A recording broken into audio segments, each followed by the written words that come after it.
이번 선거 관련해서 어쨌든 이재명 대통령 집권 후 1년 만에 치러지는 전국 선거인데 대통령 지지율은 60%가 넘는데 대표적으로 정원호 서울시장 후보일 텐데 이처럼 이재명 대통령이 픽한 후보들의 결과는 좋지가 않았어요. 왜 이런 일이 일어났다고 보십니까? 이재명 대통령의 안목에 좀 문제가 있는 게 아닐까요? 일단 그 생각이 들고. 네. 근데 이번 서울시장 선거는 여러모로 좀 이례적인데 대한민국 지방선거 역사상 부산을 이겼는데 서울이 진 적이 있어요? 지면 다 지는 거지. 서울은 졌는데 부산을 이긴 것도 참 저는 네. 이전에 보지 못했던 상황이에요. 네. 그리고 대통령 선거 끝난 지 1년이잖아요. 그리고 네. 대통령 지지율이 이 정도 높은데 네.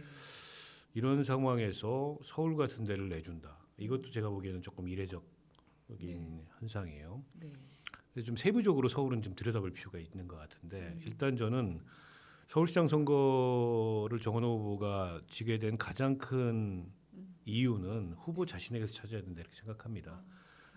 지금 서울시 의회나 아니면 구청장을 보면 민주당이 이긴 선거예요. 시의회도 지난 2022년 선거에 대해서 한 정반대로 뒤집었고 네. 민주당이 81석인가 되고 국민의힘이 37석인가 지금 구성하고 뒤집었더라고 반대로. 네. 구청장도 딱 정반대로 뒤집었어요. 17대 8로 국민의힘이 많았다가 네. 민주당이 17대 8로 구청장 선거를 가져왔습니다. 그리고 구청장 후보들의 득표율 총합계와 정원호 후보의 그 득표 총합계를 따지면은 구청장 후보들이 받은 표를 못 받았어요. 정원호 후보가. 그리고 서울 그 광역 비례 정당 지지율에서도 민주당이 1% 이상 앞섰더라고 국민의힘한테. 그럼 결국 문제가 뭐냐? 후보 문제다라고밖에. 그러니까 정당 선호에 있어서는 네. 밀리지 않았다 전체적으로. 네. 구청장 선거든 광역 비례든 광역 의회 구성이든. 근데 후보 선호에 있어서 좀 밀린 거고 오세훈 시장은 정반대죠. 네. 다 밀렸어요. 정당 선호에서는. 네. 근데 어쨌든 본인 득표만 조금 더 높았던 그런 결과를 가져온 거고요. 그리고 이제 지고 이긴 지역을 보면 15개 구에서 이기고 10개에서 졌는데 네. 그 10개가 이른바 다 한강 벨트예요. 강남 3구 포함해서 뭐 양천, 영등포, 네. 그다음에 동작, 네. 한강을 사이에 두고 그 집중돼 있는 구에서 지고 외곽에 있는 데서 다 이겼거든요. 그래서 이제 부동산 이제 결국에는 심리가 영향을 많이 미쳤다. 근데 생각해 보세요. 이슈로서 부동산 문제는 그렇게 도드라지지 않았어요. 다만 현 정부 들어서 가지고 양도세 중과 유예했던 거 이제 중단하고 또 장특공제 얘기하고 보유세도 검토한다. 이런 게 전반적으로 부동산 방어 심리, 자산 방어 심리를 더 아주 강하게 네. 자극했을 가능성이 있어서. 네. 근데 이제 결집도가 완전히 다르더라고. 정원호가 이긴 지역에서는 아주 많이 이기진 않았어요. 네. 근데 진 데서는 거의 하프 게임으로 져버렸어. 특히 강남, 서초, 송파, 심지어 강동까지 네. 여기서는 하프 게임으로 져버렸어요. 그러니까 거기가 인구가 많아요. 근데 서울 전체 인구의 그 4구 인구가 20%야. 네. 그러니까 완전히 이제 선거 결과를 뒤집은 거죠 마지막에. 이걸 잘 돌아봐야 되는데 정원호 후보의 공약을 보면 오세훈은 신통기획, 신속개발, 네. 정원호는 착착개발. 뜯어보면 내용이 같은 거야. 말만 다른 거지. 네. 그러니까 재개발 대 재개발로 네. 이제 부동산 이슈를 대안을 내놓은 거예요. 근데 이걸로는 절대로 못 이깁니다. 네. 민주당이. 네. 그러니까 심지어는 더 과감한 재개발 계획을 내놔도 민주당 손을 안 들어줘요. 이게 이제 자산 방어 투표라는 게 이미 어쨌든 그 특정 정당에 대한 호흡 불호로 굳어져 버렸어. 아니 심지어 내란 이후에 대선에서도 김문수가 41%를 얻었고 강남 3구에서는 이겼어요. 이게 서울이에요. 네. 그래서 강남 3구와 한강 벨트의 투표 성향은 대한민국 어디서도 찾아보기 어려운 여기만의 고유한 그런 계급 투표 현상을 보이고 있다. 네. 근데 이게 이제 고민거리죠. 이걸 어떻게 공략할 거냐. 근데 재개발 대 재개발, 재건축 대 재건축으로 붙어서는 저는 승산이 없다. 네. 그런다 그래서 민주당 안 찍어준다. 그러면 그런 어떤 부동산 계급 투표 심리하고는 다른 같은 부동산 문제라고 하더라도 다른 박탈감을 갖고 있거나 네. 다른 니즈를 갖고 있는 사람들을 뭔가로 묶어 세워야 되는데 네. 그거를 제시하지 못했다 이번에 네. 민주당이. 네. 그리고 정원호 후보가 선거를 열심히 안 했어요. 뭐 우리가 몇 차례 지적했잖아요. 그렇죠. 챔피언처럼 선거한다고. 네. 저는 그게 패인이라고 봅니다. 특히 이제 이 정도 한 1~2% 정도는 캠페인에서 차이가 나면 지는 거예요. 아니, 그러니까 구도는 민주당이 앞서고 인물은 오세훈이 앞서면 네. 캠페인으로 네. 이걸 이제 이 둘이 균형 이룬 거를 뭔가 이렇게 기울도록 만들어야 되는데 글쎄요. 오세훈도 캠페인을 못했지만 정원호는 더 못했다. 그게 이 결과를 낳았다 이렇게 봅니다.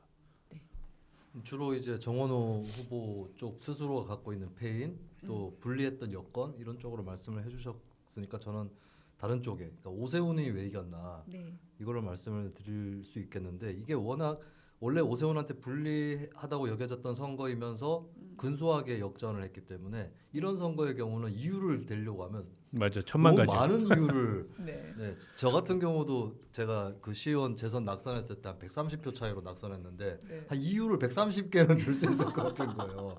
네, 그래서 그러면 또 근데 이건 되게 들어보면 쉬운 이유인데 오세훈 쪽에는 승리의 원인이 뭔가 네. 너무 간단합니다. 내란옹호 이미지가 없기 때문입니다. 맞아. 네, 네. 그게 전 너무 결정적이었다고 봐요. 그러니까 민주당의 내란 프레임이 저는 자충수였다고 보는 게 민주당이 그 장동혁과 말고도 오세훈, 한동훈까지 다 날리고 싶었으면 네. 다른 프레임을 만들었어야 됩니다. 네. 예, 근데 저는 되게 아니했다. 그냥 국민의힘 자체를 내란당으로 몰면 국민의힘의 모든 후보로 사람들이 내란 후보로 볼 거라고 생각한 거 네. 아닌가 네. 싶고 그 오세훈 씨 사실 다 알죠. 탄핵 전국 때 얼마나 비겁했는지 네. 사람들이 압니다만 네. 근데 워낙 장동혁과나 이런 사람들이 너무 심하기 때문에 저 정도면 좀 봐줄만 하다라고 네. 생각을 많이 했고 2030 세대 표심도 2030에 윤호개인이 많다라고 하시는데 어딜 가나 세상의 폭력 현장에는 2030이 많습니다. 네. 근데 2030 또 보수가 많아도 극우하고는 선을 긋는 사람이 많거든요. 네. 근데 오세훈 정도는 찍을만 하다. 라고 하는 게 분명히 있었던 거예요. 그렇기 네. 때문에 뭐 공소취소 논란도 같이 있겠고 이러다 보니까 이게 잘 깨달으셔야 되는 게 아무리 내란당 하더라도 그러니까 장동혁 윤석열과가 아닌 국민의힘이 공소취소하려는 민주당보다 낫다고 생각하는 국민 상당수가 있습니다. 네. 네, 그게 이번 선거에서는 조금 내란 그 공소취소 문제는 선거 뒤에 이슈로 넘어간 측면이 있어요. 네. 그렇지만 이번에도 어느 정도는 이게 나온 것이고 그런 상황에서 또 후보가 비윤이고 뭐 탄핵 반대쪽은 아니었던 뭐 내란 옹호 쪽 아니었던 후보가 나왔던 것이 좀 컸다. 네. 이렇게 보고 근데 오세훈 후보도 선거운동 잘 못하셨다고 하는데 저도 네. 좀 느낀 게 오세훈 후보의 단점 될 만하면 고개를 든다. 이번에도 끝까지 김부겸이 대구에서 했듯이 그렇게 갔었어야 되는데 네. 그놈의 구호의 압도적이란 말이 왜 자꾸 나오는지 모르겠어요. 오세훈 후보의 단점이 기세등등해 보이는 게 단점이거든요. 네. 그걸 죽이고 갔으면 표 더 나왔다. 네. 네, 이번에도 뭔가 좀 기고만장했다 마지막에. 아니야. 근데 네. 마지막 날 울었어. 아 울었나? 신촌에서. 그거는 자기를 좋아해주는 팬들 때문에 울었. 어쨌든 울었다가 김부겸이 온 거랑 다른가? 어쨌든 울었다가 소문이 났어. 김부겸도 울고 오세훈도 울었다. 네. 그리고 또 누구더라? 누구도 울컥했다. 뭐 이런 식으로 소문이 났어요. 그래가지고 운 걸로 돼버렸어. 그래서 마지막에 오세훈이가 그 특히 이제 신촌에서 젊은이들하고 네. 그게 젊은층 표심을 어쨌든 오세훈 쪽으로 더 확 끌어당기는데 네. 마지막 장면에 역할을 했어요. 근데 네. 삼성역 뭐 이런 거는 진짜 그건 말도 안 되는 그 후보로서의 태도나 메시지나 캠페인을 보인 거지. 오세훈이 뭐가 문제냐면 아까 그 이제 약간 고자세인 것도 있고 네. 네. 쓸데없는 고집을 부릴 때가 있어. 그게 대표적으로 네. 오세훈 된 거 그거예요. 네. 무상급식. 그렇죠, 우선급식. 아무도 그거 자기한테 정치 생명을 걸라고 안 했는데 네. 본인이 걸고 주민투표해가지고 그걸 난 거 아니에요. 네. 이번에 삼성역도 비슷하게 갈라 그랬어. 사고 안 났는데 뭐가 문제야. 그리고 현대건설 시공사가 중대하자라 그러는데 본인이 아니래. 시공사가 중대하자라 그러는데. 근데 이 논란이 조금 네. 더 길어졌으면은 네. 그래서 선거가 며칠 더 있었으면 오세훈이 지는 선거예요. 아, 진짜로. 네. 네. 근데 어쨌든 그 쓸데없는 고집 부리다가 그냥 거기서 선거가 딱 끝난 거지. 네. 그래서 그나마 오세훈이 살아난 거고 마지막에 신촌에서 운 거. 네. 이런 게 약간 네. 개판 친 선거였는데 약간 뒤에 만회가 된 거예요. 아, 네. 그 정원호 끝까지 개판 쳤고. 조금 부가적인 거는 이거는 문재인 대 박근혜 때도 통했던 거고 이게 뭐 마지막에 최후의 몇 방울에 해당할 수는 있다고 보는데 유권자들 입장에서 어떤 유권자들은 주요 후보를 봤을 때 누구를 안 된다고 해야 될 이유는 없는 것 같다. 둘 다 찍어줄 수도 있다 이런 유권자들이 있거든요. 근데 그치. 그분들이 또 마지막에 결정을 하잖아요. 네. 이 부분도 분명히 있었을 거예요. 정원호는 저도 미래가 있다. 아, 총선에 출마하거나 네. 이런 식으로 미래가 있을 수 있는데 오세훈은 이번에 가면은 마지막이다. 네. 아예 저 사람 아예 못 볼 것 같은 거야. 네. 그렇게 그것도 아쉬운가요? 고를 수 있어. 막상 보내려니까. 아니 서울시장 선거에서 오세훈 없는 거 되게 허전해. 대선 주자로서도 끝일 것 같은데. 네. 예. 그래서 저는 박근혜 대 문재인 때도 거기에 영향을 미쳤다고 보거든요. 왠지 문재인은 떨어져도 다음에 기회가 있을 것 같은데 네. 박근혜는 진짜 마지막 아니냐. 나이도 한 살 더 많고 네. 예, 이런 부분도 마지막에는 무시 못한다. 음. 마지막에는. 예. 네, 서울시장 얘기가 좀 길게 나와서 마저 이제 여쭤보려고 하는데 아까 말씀하시면서 내란의 이 흠이 오세훈한테 묻지 않았다. 그렇기 때문에 중도라든가 2030이라든가 선택할 수 있었다 이런 말씀하셨는데 이번에 정말 세대 투표별 행태가 이번에도 그대로 드러났습니다. 2030 남성들은 국힘을 압도적으로 그리고 4050은 민주당을 압도적으로 그런데 유난하게 튀는 게 이제 2030 여성이었는데 2030 여성의 서울시 투표 현황을 보면 물론 출구조사여서 이게 정확한 건지는 이제 조금 더 시간이 지나봐야 알겠지만 어쨌든 30대 여성들은 오세훈을 더 많이 찍었고 20대 여성들도 오세훈으로 많이 넘어온 그래서 결과적으로 2030이 서울에서 오세훈이 이기는데 굉장히 기여를 한 모습을 보였는데 이거에 대해서는 어떻게 좀 보시는지요? 글쎄 여러 요인이 있을 텐데 저는 그 민주당 특유의 그 586스러움, 네. 민주당스러움, 네. 이 거부감이라고 봅니다. 그러니까 민주당이 민주당스럽지 않을 때 2030 표를 좀 얻었어요. 그리고 이재명 대통령이 비교적 민주당스럽지 않은 그런 모습을 지금 보였잖아요. 임기 초에. 그게 저는 높은 지지율로 나타나고 있다고 생각하고 정원호 후보가 민주당의 후보가 된 것도 그리고 기대감을 가졌던 것도 586 출신이긴 한데 운동권스럽지 않고 뭔가 행정가 이미지 이제 이런 것 때문에 기대를 가졌던 거 아니에요. 서울에선 그래야 된다. 그러니까 민주당 사람이 서울시장 선거 나가서 이긴 적이 없어요. 오히려 민주당에서는 영입해온 사람들이 서울시장 선거에 나갔을 때 뭐 조순, 박원순 이렇게 민주당스럽지 않은 사람들이 이겼고 민주당 출신 후보들은 다 졌어요. 김민석, 박영선 뭐. 그래서 오세훈은 이번에 정원호도 민주당에서 오래 있었지만 민주당 중앙 정치에서 보였던 사람은 아니고 지방 행정으로 실적을 만든 사람이기 때문에 강남 3구 같은 데서 좀 통할 거다. 이게 그 사람이 경선에서 박주민 같은 사람을 누르고 이긴 후보였는데 근데 막상 링에 올라왔더니 아니었네. 그냥 민주당스럽네. 특히 주폭 논란. 그다음에 그에 대한 본인의 변명으로서 5.18. 이게 정말 민주당스럽게 보이는 모습이거든요. 저는 이게 2030들한테 이 사람이 호응받지 못한 이유라고 생각하고 오세훈은 익숙하고 뭐 새로운 것도 없고 기대할 것도 없지만 익숙함은 단점이기도 하지만 장점이기도 해요. 네. 그러니까 안정감이 더 있지 않을까? 뭐 새로운 건 없지만 그런데다가 저는 민주당이 이번에 결정적으로 잘못한 게 2030 공약이 없어요. 서울시에. 그러니까 노력도 안 한다. 이렇게 비춰진 거지. 근데 오세훈은 서울론부터 시작해가지고 지난 4년간 시정을 하면서 부족했지만 한계 있다. 이런 평가를 받고 신촌의 마지막 요새할 때 오세훈이 울었던 장면이 서울론 혜택을 받고 내가 이렇게 공부해서 뭘 할 수 있었다라는 어떤 그 유권자의 얘기를 듣는 순간 울컥한 거였거든.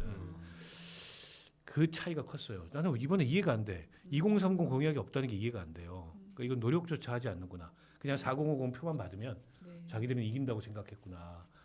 이건 것 같아요. 그러니까 자연스럽게 2030 표심이 그냥 오세훈 쪽으로 더 쏠린 거 아닌가 이렇게 이해합니다. 제가 아까 연신내역 얘기를 했었잖아요. 제가 주목한 것은 가벼운 호응입니다. 유권자의 가벼운 호응. 무거운 열화 같은 호응은 그냥 지지자인 거고 가벼운 호응에서 승패를 가름할 수 있다. 근데 제가 아주 상징적으로 기억나는 장면은 그냥 어떤 여성이 이제 친구로 보이는 여성과 걸어가고 있다가 그냥 갑자기 이렇게 걸어가고 있다가 오세훈 이러고 가는 거예요. 근데 내가 봤을 때 국민의힘 지지자일까 과연? 뭔가 열성적인 지지자는 아닌 것 같아요. 근데 혹시 정원호 후보에 대한 미움이 있는 것인가? 근데 저는 진짜 어떤 분은 또 스타벅스 논란이 20대 여성에게 반감을 심어줬다. 스타벅스 나 왜 가는데 왜 무슨 상관이야. 근데 사실 불매운동을 열심히 한 게 20대 여성 아닐까요? 스타벅스 문제에서도 젊은 층이 움직였던 건데 이대남보다 이대녀였을 거고 그전 스타벅스 문제가 아니라 사실 그 폭행 논란 주폭. 예, 그 또 설에 이제 여성이 끼어 있잖아요. 그 부분이 저는 실제로 실사례들도 접해봤습니다. 물론 데이터로서는 아직 검증이 필요하겠지만 네. 그런 것들이 이미지를 흐리는데 좀 작용을 했다. 그리고 유권자들 경험이 있잖아요. 민주당 소속의 다른 예전에 뭐 네. 단체장들 네. 혹시 그런 쪽의 사람인가라고 하는 예, 이런 사실 정원호 후보는 X 트위터에서 많이 네. 유명해졌던 분이라 네. 네. 소위 트팸이라고 불리우는 쪽에게 네. 상당히 친화성 있는 후보일 수 있었거든요. 네. 근데 그럼에도 이런 결과가 났다는 건 뭔가 거기서 좀 흠집이 났다라고 보여지고 그리고 여성 남성 떠나서 공이 저는 그 영향을 끼쳤다고 보는 게 SNS로 많이 퍼졌던 영상인데 현장에서 마강래 교수였나요? 네. 예, 그 도시 전문 부동산 관련 이렇게 뭐 설명회를 하는데 보좌관이 후보님 좀 말씀을 하셔야 된다라고 했던 부분이 있는데 이게 중년층 유권자 입장에서는 괜찮을 수도 있어요. 야 원래 정치라는 거는 자세한 건 밑에 사람이 하고 전문가한테 맡기는 거야. 원래 정치인은 머리를 빌려오는 게 그게 능력이야. 이렇게 생각하실 수 있어요. 중년층은. 근데 네. 청년들이 그걸 못 참더라고요. 청년들은 스마트하지 못한 정치를 못 참아요. 아, 지난 대통령 선거 2022년에도 네. 안철수 후보 지지자들이 결국에 어디로 갔느냐 이걸 살펴보면 2030 안철수 후보 지지자들은 윤석열보다 이재명 쪽으로 확실히 더 많이 갔습니다. 왜냐하면 무식해서 못 참겠다는 거예요, 윤석열은. 네. 예, 그래서 청년층 입장에서는 이건 남성 여성 공이 갖고 있는 코드인데 뭐 사실 지도자가 일일이 다 챙길 수는 없다 치더라도 저렇게 좀 그러니까 자기 직장 생활이나 뭐 그 또 뭐 대학원생 같은 경우는 자기가 다 해놨는데 윗사람 가로채고 이런 거 경험도 있을 거고 그래서 그런 부분에서 스마트하지 못해 보였던 것들 좀 크지 않았나 싶어요. 그 안 그래도 댓글 보면 다 2030들이 악플 단 게 많습니다. 아, 이 현상이 예전에도 있었던 게 코로나 초기에 노무현 전 대통령이 네. 그 옛날에 태안이었나요? 사고 났을 때 네. 펜스 구해와라 방제 펜스 중국이나 일본에 구해와서 한 겹을 안 되면 두 겹 치고 막 그게 엄청 화제가 됐던 적이 있어요. 대통령의 자세 네. 위기 상황에서. 네. 근데 그때 문재인 당시 대통령에 대한 악플이 엄청나게 달렸습니다. 왜냐하면 네. 그때 비서실장으로 뒤에 카메라에 잡히는데 네. 계속 졸고 있는 거예요. 아, 2030 사람들이 노무현에 대해서는 호감이 엄청 높아요. 대통령 앞에서 저렇게 노력하고 있는데 비서실장이라는 자가 자고 있고 저자가 대통령이다 지금. 그러면서 제가 그 악플을 보고 느낀 게 청년들이 뭘 못 참는가. 네. 이런 코드. 근데 그 연장선에서 이번에 정원호 동영상도 좀 비슷하게 되지 않나 싶어요. 네. 그렇군요. 어쨌든 오세훈 서울시장이 뭐 아까 또 안 보기 너무 아쉽다 이렇게 했는데 하여튼 계속 보게 됐습니다. 그리고 아 제가 그렇다는 게 아니에요. 네. 안 본 게 제가 아쉽다는 게 그러니까 아니라 그런 유권자들이 사람들도 그런 있다. 생각을 가진 그렇죠. 사람도 있다는 거죠. 4년 감사의 정원을 계속 봐야 된다는 그렇죠. 현타가 네. 밀려옵니다. 네, 네. 그렇기도 하고 이제 서울시장 자리를 다시 굳히면서 어떻게 보면 이제 윤 어게인 세력에 대립하는 뭐 보수 개혁 뭐 이런 식의 수장으로서 깃발을 들려고 하는 모습을 보이는데 오세훈 시장의 앞날 어떻게 전망하시는지요? 일단 오 시장이 그동안에 그 냉정한 평가를 받았던 게 서울시장을 4번이나 하면서 네 번 했지만 제대로 한 거는 뭐 10년입니다. 한 게 없다. 이 평가를 냉정하게 받았어요. 네. 그래서 뭐 국기개양도 하려고 그러고 한강버스도 하고 감사의 정원도 하고 뭘 막 하려고 한 거잖아요. 그러니까 본인으로서는 여전히 그 평가 연장선에 있는 거죠. 그래서 이번 임기 중에 뭘 하려고 할 것 같아. 근데 조심해야 된다. 뭘 하려고 하다가 또 지난번에 자칫하면은 그런 한강버스 같은 꼴 난다. 이게 하나 있고 이제 본인은 이제 대선을 의식하겠죠. 네. 이 다음 스텝은 대선이니까. 근데 이제 대선 가려면 서울시장을 잘해야 되는 것도 있지만 네. 결국 지금 보수가 저렇게 결국 윤석열과 함께 참담하게 무너졌는데 사실은 윤석열로만 무너진 게 아니고 길게 보면 이명박 정권 때부터 시작해서 장기간에 걸쳐서 어떻게 보면 수권 능력을 상실하고 네. 이제 어떻게 보면 극우화되고 그 일각은 이런 보수가 된 거예요. 무능한 보수가 한마디로. 네. 근데 이걸 어떻게 좀 전환시킬 거냐. 이건 이제 서울시장으로서의 능력을 보이는 것과도 연동이 돼 있어요. 그리고 지금 이제 보면 장동영류의 그런 윤어게인 내지는 영남의 기존의 보수 여기는 이제 지고 뭐 한동훈, 오세훈 이렇게 뜨고 있는 거잖아요. 네. 거기다가 이제 뭐 당 밖에 있는 뭐 이준석. 근데 이제 이들의 문제가 뭐냐면 생각이 그렇게 많이 다르지 않은 것 같은데 절대로 화합이 안 돼요. 그러니까 다들 자기가 잘났어. 다들 자기가 중심이 돼야 돼. 네. 그러다 보니까 이게 안 돼요. 근데 저는 이거를 그 말하자면 통합하는 사람이 지도자가 될 거라고 봐요. 그게 한동훈이 됐든 오세훈이 됐든 뭐 이준석이 됐든 누가 됐든 간에. 네. 근데 캐릭터들로 보면 누구도 그런 역할을 잘 못할 것 같아. 그러니까 이게 이제 보수의 불행이에요. 네. 그러면 차기 대권 주자들이 없는 게 아닌데 어떤 면에서는 민주당보다 그 대권 주자들의 얼굴로 보면 밀릴 게 없는데 네. 근데 뭔가 이게 안 되는 그러니까 이 딜레마를 누가 어떻게 극복하느냐 그건 오세훈에게도 과제예요. 네.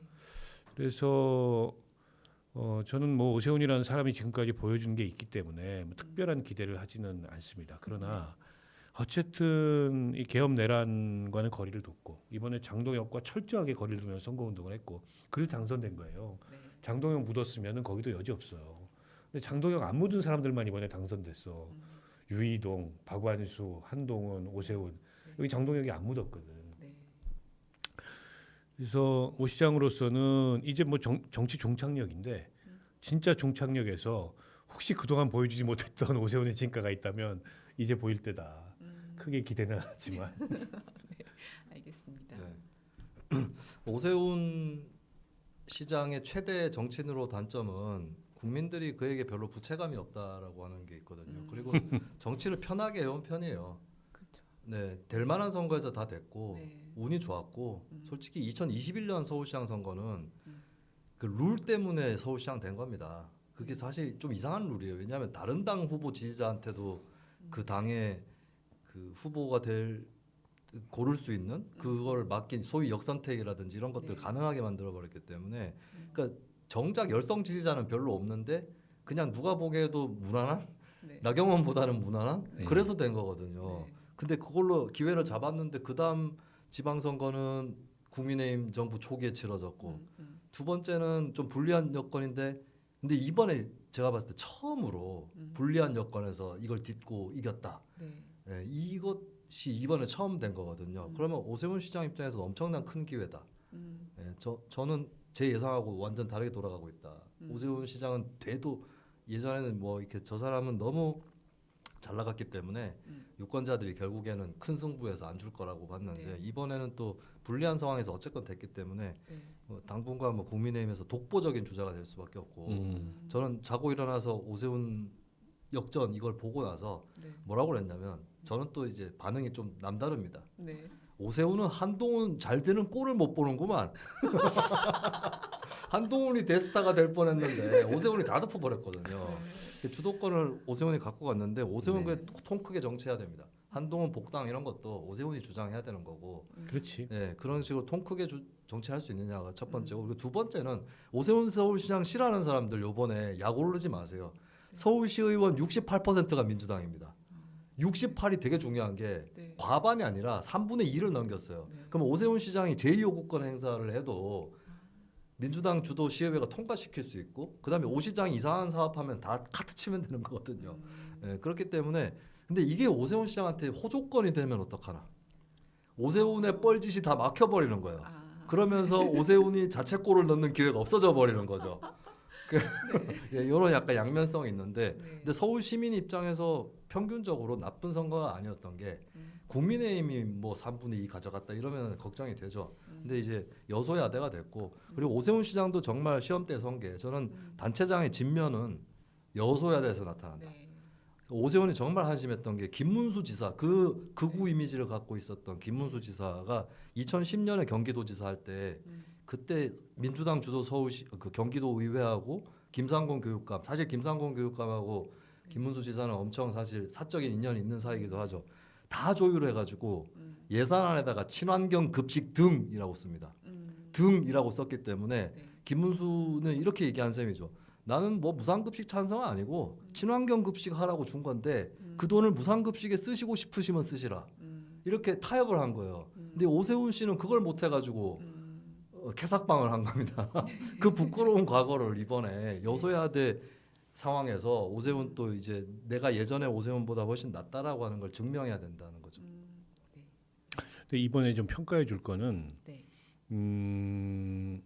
오세훈 시장이 경선 불참의 배수진을 치면서 네. 어쨌든 그 전륜 선언문 이걸 이끌어냈어요. 물론 이제 선언문 써놓고 나서 뒤돌아서 가지고 네. 뭐 흐지부지 되긴 했지만 그럼으로써 아니 오세훈이 조금 다르구나라는 이제 평가를 깐 거예요. 선거의 바닥에. 네. 근데 원래 그런 스타일 아니거든. 배수진 치고 뭐 이런 게 별로 어울리지가 않는 스타일인데 네. 이번은 어쨌든 그렇게 한 거예요. 그리고 뭐 등록 기간 지나가지고 네. 뭐 이런 어쨌든 우여곡절을 거쳐가지고 경선 치르고 했잖아요. 네. 그리고 경선 내내 어쨌든 장동혁 지도부하고 선을 확실히 걷어요. 그냥 뭐 장동혁을 피해 다니는 게 아니고 명시적으로 티를 내면서 걷어. 나는 장동혁하고는 도저히 나는 손 안 잡는다. 네.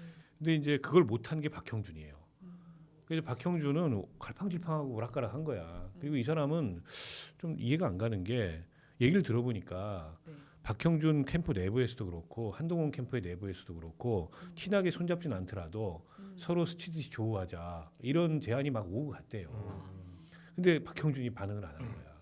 예를 들어서 구포시장을 박형준이 그래서 지나가다 만나 누가 봐도 연출이거든. 상관없어.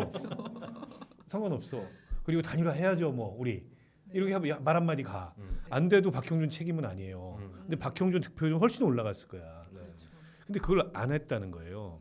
그러니까 근데 원래 이분은 오세훈보다 더 중도적인 인물이에요. 어떤 면에서는 그렇죠. 옛날 민주공당 출신이야. 네.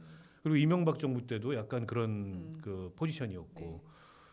근데 왜 그랬을까? 도저히 이해가 안 되는 대목이에요. 그런 면에서는 오세훈 캠페인이 잘한 건 아니고 본인 스스로는 본인의 단점을 많이 드러난 캠페인이지만은 방향을 일관되게 가져갔다는 것만큼은 인정해 줄 필요가 있어요. 만약 거기서 장동혁도 막 오고 이런 식으로 원칙 없이 섞였으면 선거 못 이겼을 거예요. 그 이제 아까 얘기하려던 여담을 얘기를 하자면 네. 박원석 의원께서 네. 국민의힘의 이재영 전 의원 오세훈계죠 오세훈계. 네. 요즘 네. 개표 방송 보면 이재영, 네. 김재섭 나오는 거죠. 네. 내기를 하셨답니다.